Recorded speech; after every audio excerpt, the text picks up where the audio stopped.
enlightened or conscious again. And the answer, when he can distinguish between good and bad, seems to highlight maybe more ambiguously than the Mishnah that the patient's mental capacity was temporarily affected by Bulmos. The patient has recovered and is able to distinguish between good and bad again. The Rabbis Gemara continues with a very short comment by Abaye who states the Te'ama, which could be translated as through taste or through reason. Whatever translation is preferable, I ask myself if Abaye's comment does really fit the previous proposed question and the answer given by the Baraita. Does Abaye interpret the Baraita's answer, distinguishing between good and bad, or does he add another possibility? If we take the shining eyes in the question of the Baraita not literally, but as a metaphor for being conscious, then Abaye's comment could simply interpret the answer of the Baraita. When he can distinguish between different foods through his sense of taste, we regard him as, through his sense of taste, we regard him as healthy again. Or Abaye wants to add a second answer to the Baraita's question. There's a verse in the second book of Shmuel where Barzillai asks whether he, due to his advanced age, is able to discern between good and evil and how he can taste what he eats or drinks. But maybe not even in this verse we can be sure that we are dealing with two kinds of distinctions a person can make. Between good and bad as a mental capacity, and between good and bad foods as a matter of tasting. Maybe also distinguishing between good and bad refers here to taste. Furthermore, the Bari does not cite this verse from the second book of Shmuel, and therefore Abaye does probably not allude to it. When he states Ubete'ama, he could allude to the verse cited in the first book of Shmuel, further down the Sugya. See how my eyes lit up when I tasted just a bit of this honey. But the Bari cites this verse in a different context. I'm wondering if the Te'ama of Abaye could also mean reason. Then perhaps the Bari availed itself of the opportunity to state through the mouth of Abaye its fondness of logical reasoning, and that one's mental state will also be judged by one's knowledge of argumentation. This kind of knowledge expresses maybe more an intellectual activity, while the biblical phrase distinguishing between good and bad emphasizes maybe more a kind of moral maturity or integrity. Advantageously, the end of the disease in a Bari remains vague and subjective too. So you don't have to agree with me on this point. I had just a feeling that I can't read so easily over this passage with Ubete'ama. As for the halachic discourse, after the end of the disease is discussed, the halachical debate starts. While some elements on the original medical issue are kept in other parts of the sugya, the disease itself seems to be irrelevant in the halachical discourse about appropriate food categories. The desire for logical systematization takes precedence over the medical issue in order to answer the question, the consumption of which forbidden foods constitutes the least severe transgression. This happens not only in the lengthy halachic discussion of the Bari, but also in the shorter one of the Yerushalmi. Disregarding the Mishnah's lenient stance in matters of feeding Boulímos victims with unclean foods, both Talmudim adopt the Tosefta's attempt to arrange categories of forbidden foods according to a hierarchy of leniency and severity. The Tosefta juxtaposes 4 times 2 categories and chooses the food whose consumption constitutes the least severe transgression. The Yerushalmi takes up 2 of the comparisons offered by the Tosefta, while the Bari takes up the other 2 comparisons.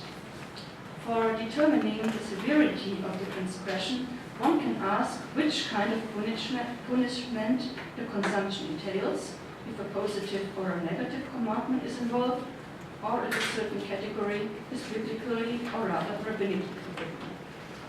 Additionally, the Yerushalmi raises the question if the consumption of challah or alda is more severe, but does not start a discussion on this question. The Bari, on the other hand, juxtaposes 2 other categories which were not contrasted with each other by the Tosefta, Tebel and Truma. while the Tanakama prefers feeding the patient with tevel, Ben Tema prefers feeding with truma. This constitutes a classical case which can be solved by two equally plausible reasons. In the course of the discussion, Rabba suggests feeding the patient with chulin. Since this is obvious, the Gemara states that Rabba had a specific case in mind.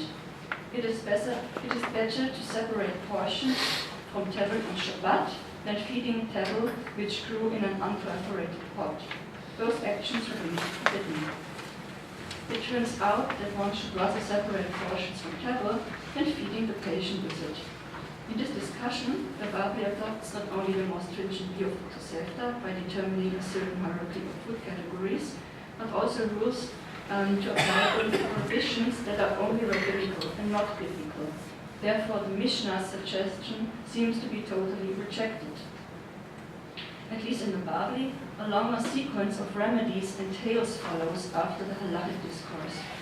Does the Babli thereby reduce its own stringent ruling to absurdity because in the narratives it seems that the victim does not have too much time to think about food categories when Bulmos attacks them? Or, on the contrary, does the Babli want to propagate its treatment of Bulmos with kosher foods, even though it is not explicitly said that the foods are kosher? The treatment of Bulmos in the Talmudim can consist either of figs or of other sweet things, or a piece of bread, but also of a large amount of any kind of food. Giving bread against Boulímos seems to be essential in many of the Greek texts, not necessarily because of the healing properties of bread, but bread would be the usual kind of foodstuff at one's disposal, or at least available for most people. According to Plutarch, drawing on Aristotle, it is most astonishing that someone being seized by Boulímos can regain his strength by just eating a small piece of bread. However, Asclepiades, a physician from the 1st century BCE, reports about a slave who needed to be nourished with bread night and day. The physician Cleomenes, one of Plutarch's dialogue partners, says that bread revives not because people are starved, but it brings back thinking energy. Galen seems to give the same opinion, not because of hunger, but due to a physical collapse.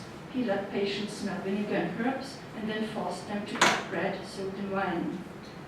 In the Yerushalmi, it seems that Bulmos is always treated with a large amount of food, while in the Babli, one rabbi is filled with some bread and the others seem to have to wolf down the provisions of a whole town. As for figs and other sweet things, the poet Hippolytus holds that one has to place cheese, figs, and barley cakes in the hands of the scapegoat before it is chased out of town. The food seems to be given as a kind of remedy for the demon, who is sometimes depicted as harboring the very same disease he sought to inflict upon others. Xenophon, on the other hand, tells us that figs and dried apples can actually provoke Boulímos by imitating sweet odors, especially in animals carrying such foods. While the Mishnah simply states that dvarim tma'im, unclean things, are permitted, the Tosefta of Shabbat suggests feeding the patient with a kind of fig cake and bases this advice on the first book of Shmuel, where it is said, they found an Egyptian and gave him bread and he could eat, and they made him drink water, and they gave him a piece of cake of figs and 2 clusters of raisins. And when he had eaten, his spirit came back to him. The Yerushalmi opens his Gemara with the same variety, but adds the raisins, also mentioned in the verse. Both fruits can be taken from Torah. Rabbi Huna proves this by citing a verse from the first book of Shmuel. The verse tells us about David, who escaped from Shaul to the sanctuary of Nob, where he asked the high priest Achimelech for some bread, whereupon Achimelech gave him the lechem hapanim. Maybe this was the opportunity to answer the fundamental question Scripture does not relate to.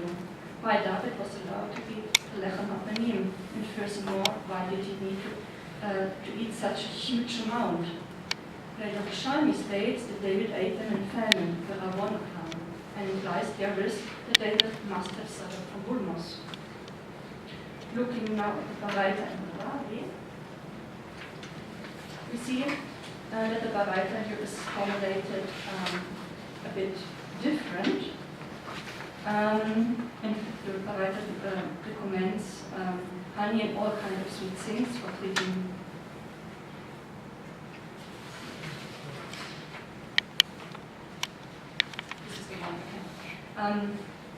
to give all kind of sweet things.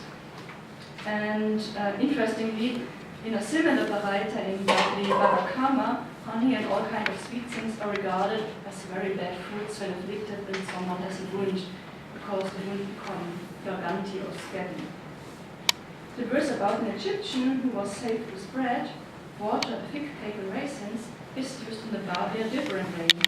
Abaye, due to the sequence of food mentioned in the verse, uses it to discourage the afflicted person from eating sweets before having a more substantial meal consisting of bread and water, since this would make him even hungrier.